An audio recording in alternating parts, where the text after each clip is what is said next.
Yang pertama ada diri dalam komunikasi interpersonal. Beberapa aspek mendasar dari diri dalam komunikasi interpersonal itu, yang pertama ada konsep diri. Konsep diri itu gambaran tentang siapa diri kita. Dalam konsep diri itu terdiri dari perasaan, pikiran, kekuatan, kelemahan, kemampuan, dan keterbatasan apa yang kita miliki. Nah, konsep diri akan berkembang dari setidaknya 4 sumber. Yang pertama itu citra yang kita tampilkan kepada orang lain, kemudian orang lain itu mengungkapkan atau memberikan komentar tentang diri kita itu seperti apa. Yang kedua itu perbandingan yang kita buat. Kita itu ngebandingin diri kita sendiri dengan orang lain. Jadi kemampuan apa yang kita miliki dan kelemahan apa yang kita miliki. Contohnya kayak gitu. Terus yang ketiga itu ajaran budaya yang kita anut. Nah, yang keempat itu cara kita menafsirkan dan mengevaluasi pikiran dan perilaku kita sendiri itu seperti apa. Terus yang berikutnya itu ada kesadaran diri.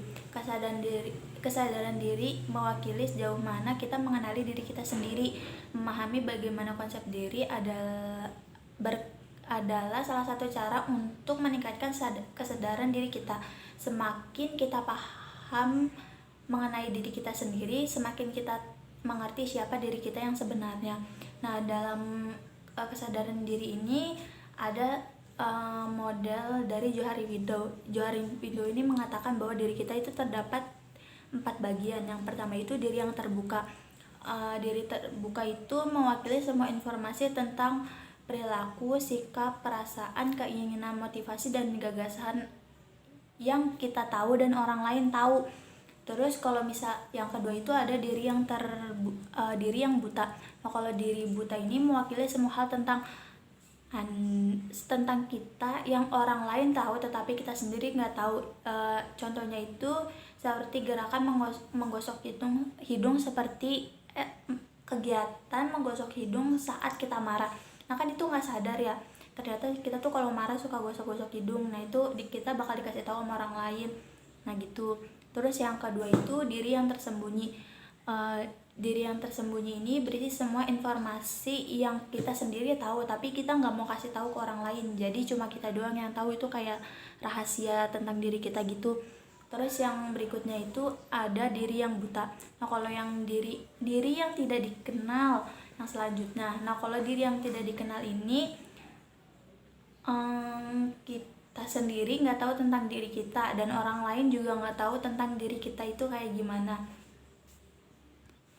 Yang berikutnya ada tumbuh dalam kesadaran diri. Nah, ada 5 cara yang dapat dilakukan untuk meningkatkan kesadaran diri. Yang pertama, tanyakan pada diri sendiri tentang diri kita itu seperti apa. Yang kedua, mendengarkan dari orang lain. Kita dapat belajar banyak tentang diri kita sendiri dengan melihat orang lain.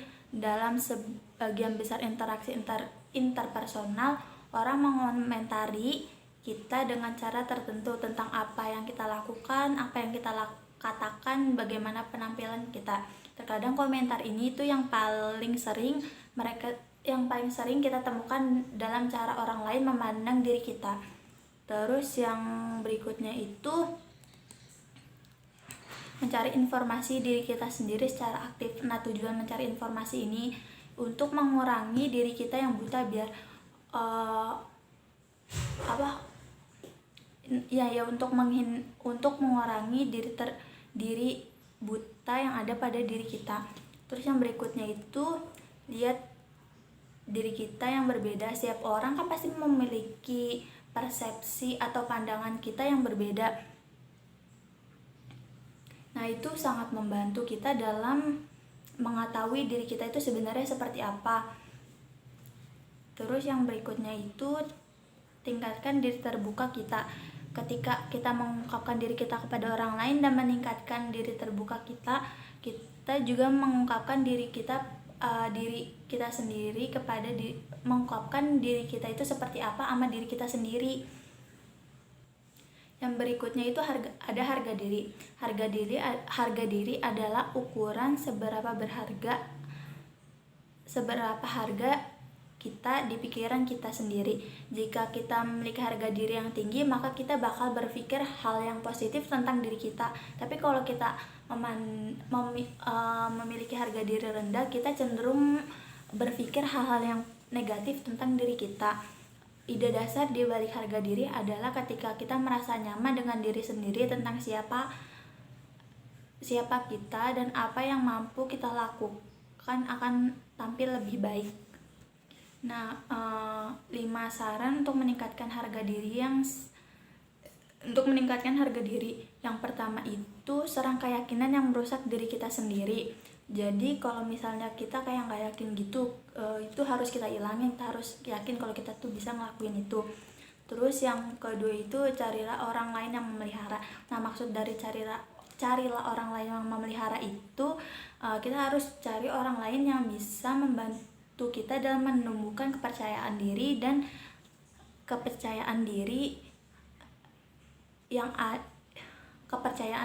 hal-hal positif yang ada dari diri kita.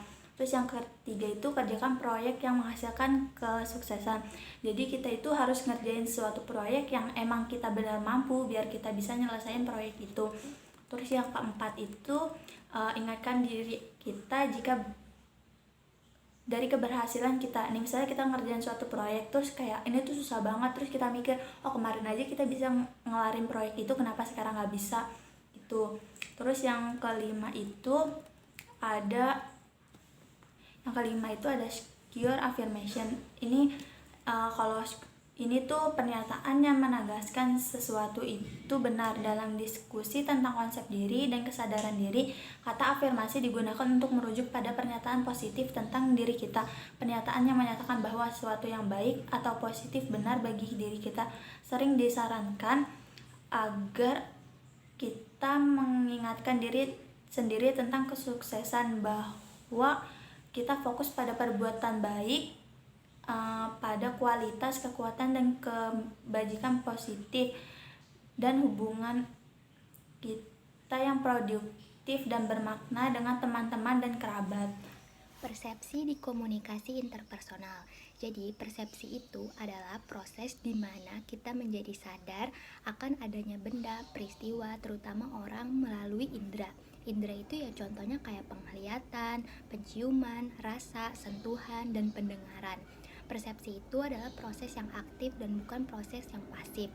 Jadi persepsi itu dihasilkan dari dunia luar maupun kayak pengalaman, keinginan, kebutuhan, rasa cinta ataupun rasa kebencian.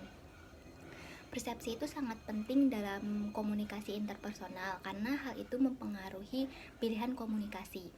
Persepsi interpersonal adalah serangkaian proses yang berkelanjutan yang berbaur satu sama lain. Dan untuk memudahkan diskusi ini, kita dapat membagi persepsi interpersonal menjadi 5 tahap, yaitu yang pertama itu ada tahap 1, yaitu tahap simulasi. Di tahap ini, kita merasakan sesuatu melalui organ-organ indera kita sendiri. Contohnya itu, kita menghirup aroma parfum kita sendiri karena kita mempunyai organ indera penciuman. Terus yang contoh lain, kita melihat teman kita sendiri karena kita mempunyai organ penglihatan. Selanjutnya ada yang ke tahap kedua, yaitu tahap organisasi. Nah di tahap ini kita mengatur rangsangan dengan 3 cara, yaitu yang pertama adalah organisasi menurut aturan. Nah organisasi menurut aturan itu contohnya kayak kedekatan fisik, kesamaan, dan aturan kontras. Yang kedua ada organisasi menurut skema. Nah atau organisasi menurut skema ini dapat dipandang sebagai gagasan umum tentang orang itu sendiri atau contohnya diri kita sendiri. Ya contohnya kayak kualitas, kemampuan, ataupun peran sosial dari dalam diri kita sendiri. Yang terakhir yaitu ada organisasi menurut skrip. Jadi organisasi menurut skrip itu adalah ide umum tentang bagaimana beberapa acara harus dimainkan atau dimulai dengan mengatur acara itu dengan sesuai dengan urutannya. Contohnya aja kalau kita lagi di restoran, kita kan pasti masuk restoran, terus memesan menu, memakan makanan tersebut, lalu membayar bil, lalu keluar restoran tersebut. Nah itu termasuk organisasi menurut skrip. Selanjutnya tahap 3 yaitu interpretasi dan evaluasi. Di tahap ini kita menafsirkan dan mengevaluasi apa yang dirasakan, karena tahap ini dipengaruhi oleh pengalaman, kebutuhan, keinginan, nilai-nilai, dan kepercayaan kita tentang apa yang seharusnya terjadi. Lalu selanjutnya di tahap keempat yaitu ada tahap memori. Setelah kita menafsirkan dan mengevaluasi apa yang dirasakan, kita akan menyimpannya ke dalam memori. Lalu di tahap kelima ada tahap penarikan, yaitu setelah kita menyimpannya dalam memori, di lain waktu kita akan mengambilnya saat kita akan membutuhkannya. Berikutnya ada meningkatkan akurasi dalam formasi kesan. Komunikasi interpersonal yang sukses sangat tergantung pada keakuratan tayangan membentuk orang lain. Ada beberapa cara untuk meningkatkan akurasi dalam pembentukan tayangan. Yang pertama itu menganalisa tayangan. Kenali peran kita sendiri dalam persepsi keadaan emosi dan fisiologis kita akan mempengaruhi kita dalam mempersepsikan orang lain. Kalau misalnya mood kita bagus, kita mungkin bakal mempersepsikan dia dengan hal-hal yang baik, yang hal-hal positif. Tapi kalau misalnya mood kita lagi nggak bagus, bisa aja kita mempersepsikan orang lain dengan hal-hal yang nggak baik.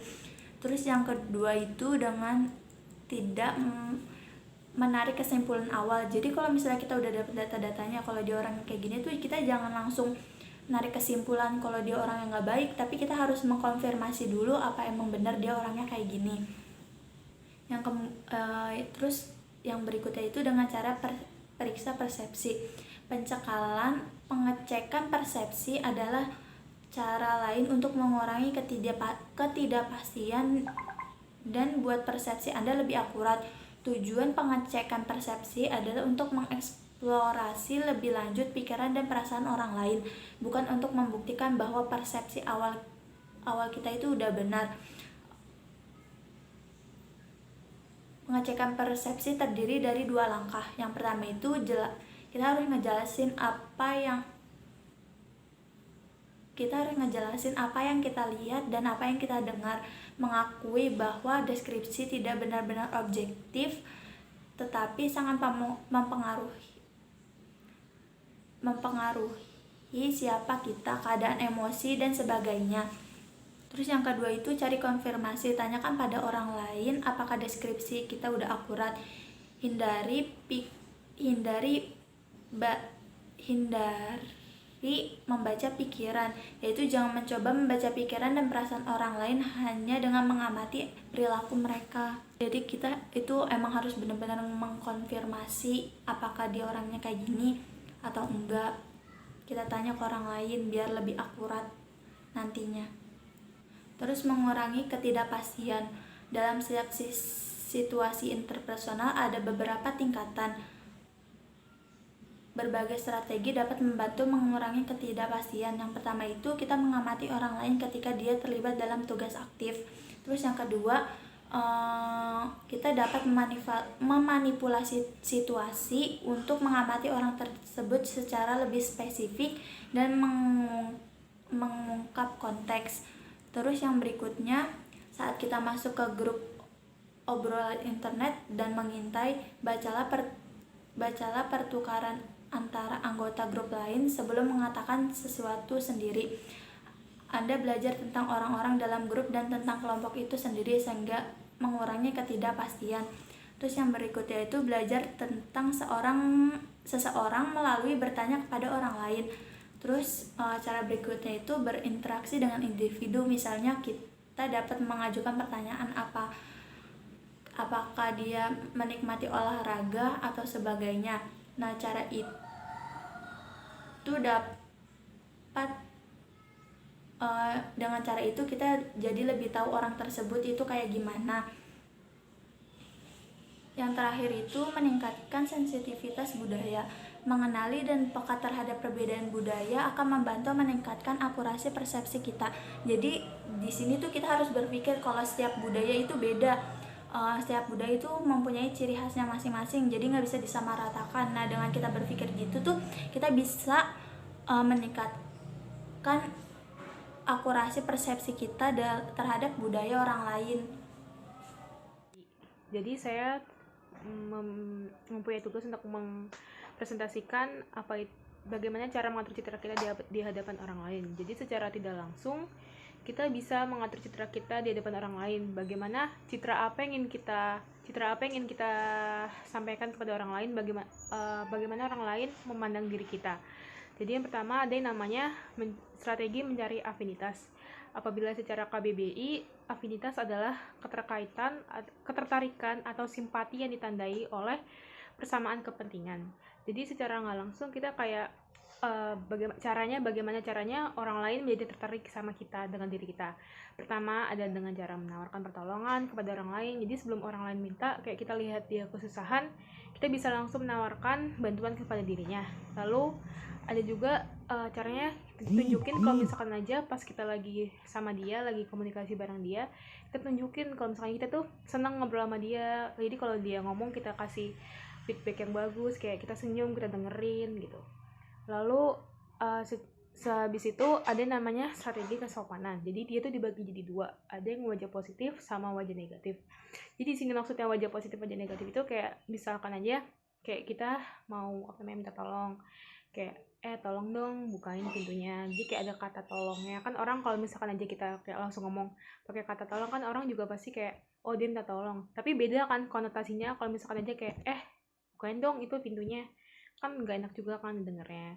Jadi kalau bisa kita selalu pakai kata tolong, terus habis itu bilang terima kasih kalau dibantu. Lalu yang ketiga ada namanya dapat dipercaya, atau bahasa lainnya nama ini strategi kredibilitas. Strategi kredibilitas ini bagaimana cara kita menunjukkan sifat-sifat positif yang kita miliki, sifat-sifat positif dan juga keahlian yang kita miliki. Jadi misalkan kita mau jadi calon politisi, jadi kita bisa menunjukkan kayak penghargaan apa aja sih yang udah kita dapatkan, kayak apa aja sih track record kita, organisasi kita, jadi biar orang-orang percaya sama diri kita. Lalu ada juga yang namanya, ini yang sisi negatifnya, kayak alasan kegagalan atau namanya strategi merugikan diri sendiri. Jadi hal ini itu contohnya kayak misalkan aja misalkan besok kita ada ujian, kita tahu nih kita ada ujian, dan kita tahu kayak misalkan aja aduh soalnya susah, gue nggak bakal bisa nih. Nah kita udah tahu kita bakal gagal, tapi bukannya kita malah belajar, kita malah main. Jadi kayak pas kita besok ujian terus kita tahu hasilnya jelek, kayak ini salah soalnya susah, jadi gue nggak bisa kan ngerjainnya, padahal kan enggak. Jadi itu nggak baik buat dilakukan. Lalu selanjutnya ada agar mendapatkan bantuan, ini ada namanya strategi merendahkan diri.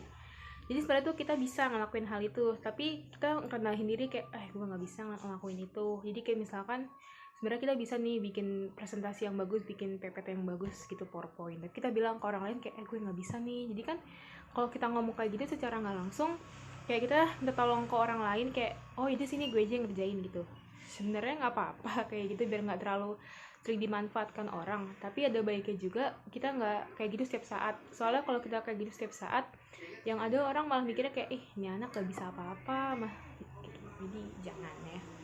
Lalu ada yang namanya menyembunyikan kesalahan atau strategi pemantauan diri. Jadi pas kita lagi ngobrol berinteraksi dengan orang lain, ada baiknya kita mengontrol diri. Jadi kayak kita melihat siapa lawan bicara kita, jadi biar kita bisa mengontrol diri kita, biar tahu batas-batasnya gitu. Jadi biar komunikasi tetap enak. Lalu selanjutnya ada diikuti atau strategi mempengaruhi. Jadi kalau kita mau orang lain mengikuti diri kita, otomatis kita harus punya suatu hal yang beda dari yang lain biar kita bisa diikutin gitu. Jadi kayak kita bisa bikin orang lain takjub sama diri kita. Jadi materi selanjutnya ada yang namanya mengonfirmasi diri kita atau strategi penegasan diri. Kadang kita berkomunikasi dengan orang lain tuh kita bisa menegaskan kayak citra diri kita tuh kayak gimana. Misalkan kita ingin dipandang sebagai orang yang mudah senyum, jadi kayak kita setiap kali kita berinteraksi dengan orang lain kita tersenyum. Sekian presentasi dari saya, kurang lebihnya mohon maaf. Wassalamualaikum warahmatullahi wabarakatuh.